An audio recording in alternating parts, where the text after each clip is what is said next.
2004an herriko garbiketa zehazten duen udal ordenantzak esari zen Portugaleten.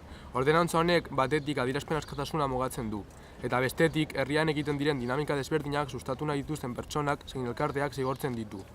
Pasa den ikasturtean udal ordenantza ez betetzeagatik elkarti batzuei jarri zieten isunen aurrean, batzuek 3.000 euro baino gehiagoko isunak jaso dituzten, eta udalak politika honekin jarraitzeko zuen jarrera ikusirik hurrengoa salatu genuen. Udalbatzak hainbat baliabide ditu herritarrak informatzeko.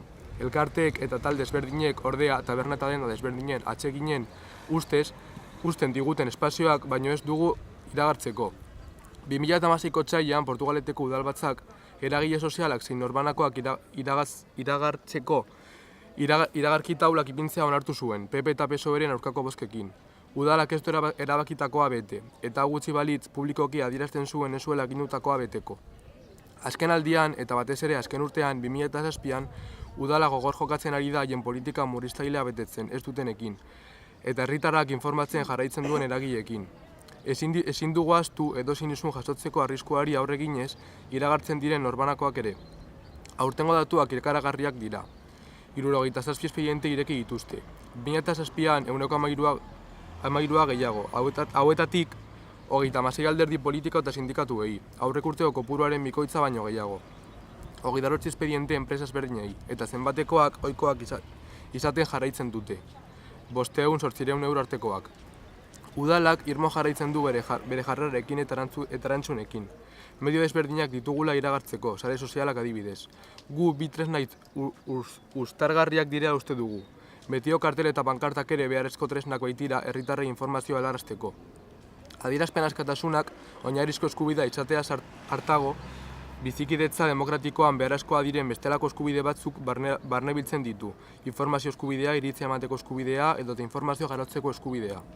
Hau esan da, udal ordenantza batek eragile edo norbanako batek gainerako herritarrei helarazi nahi dien informazioaren gaineko baimena arautuekin ez duela salatu nahi dugu. Ordenantza horrek informazioa helarazteko espazio ezberdinak gaitu beharko lituzke, eta iragarleak zigortu ez dituela bermatuko beharko luke. Horregatik, udalari hurrengoa exigetzen diogu.